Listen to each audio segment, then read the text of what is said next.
Okay, welcome back, Year 7. So this is homework 2, okay? And it's a speech and it's about arguing for to include the disabled and not be cruel towards them. So remember, on the end of the last video, I got to here start with a personal story, okay? And this is my example, completely made up, and you could make yours up as well, or you could base it on a real event. But this is how I would start, yeah? I'm going to hook my audience. It was a warm May afternoon in 2016. The kids at Carter Secondary School were their usual riotous selves in the canteen. Leaving the noise and bustle behind, a young girl, aged 12, made her way to the toilet.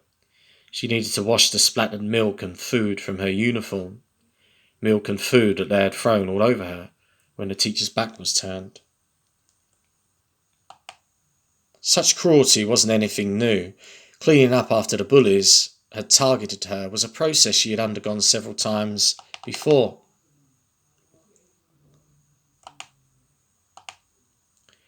Ellie was just like any other normal teenager, with the exception that she had one eye that drooped downwards, half closed. She also had scarring on her neck and cheek. These were the results. Where is it? These were the results of a fire-related accident when she was a toddler. Later that evening, while her parents and sister slept, Ellie took a bottle of sleeping pills to her room. It was a miracle that her mum was awoken by the family dog and had gone in to check on her daughter and noticed all was not right. Ellie survived, but according to the doctor, it was by the slimmest of margins. What is it about our society? What is it about us that some of us can act so cruelly, so monstrously towards those like Ellie that are different? Okay, so I've gone for an emotional kind of hook in there. So you could try something like that, yeah? The emotional hook. Then, the next section is number 2. Explain some of the issues surrounding the treatment of the disabled. Can you find any stats and facts that prove your argument that the disabled are still treated as second-class citizens and how they are discriminated against? Number 3, then you go on to, I would go on to the conclusion. Persuade your audience to really think about what it means to be disabled. For example, why do we not live in a society where we are all treated equally? Of course, we have to be practical and realistic. There are some things that prohibit people with disabilities. Oh, sorry, that's not the conclusion. Let's just start again. 3, yeah? Persuade your audience to really think about what it means to be disabled. For example, why do we not live in a society where we are all treated equally? Of course, we have to be practical and realistic. There are some things that prohibit people with disabilities from carrying out certain jobs, for example. That's why a blind man will not be hired to drive a school bus. But if we think about it, the human body is fragile and no human body, no human biology is perfect. Some people have a weak liver or issues with their bowel or their heart. Other people suffer epilepsy. Some have arthritis in their knees or hands.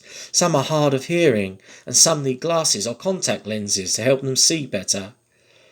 So what I'm saying there is, we shouldn't discriminate against people who, we discriminate often against people with these very visible disabilities like missing fingers, a missing limb, but why? Why treat them any differently? There are all kinds of disabilities. Some are visible, some invisible. But we are only human, and the human body is a fragile thing. The human mind as well, because you can have mental disability, can't you? The human mind is a very fragile thing too. So why do we not see the bigger picture and just understand that and accept people, as who they are?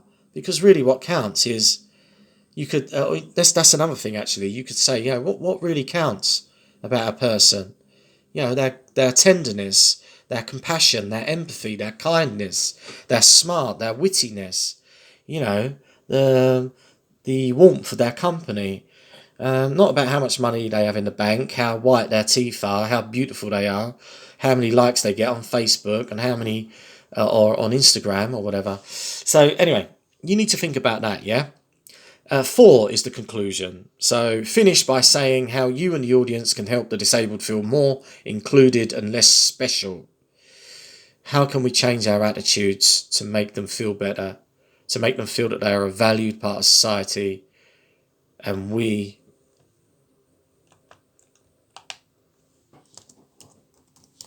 are no better than them.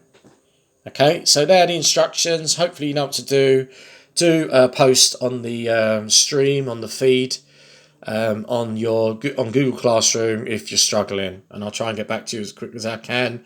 But the deadline for this, let's say, I'll set some deadlines anyway. You'll see them in the written instructions. All right, all the best to you all. Take care, stay safe, and best wishes to you and your families.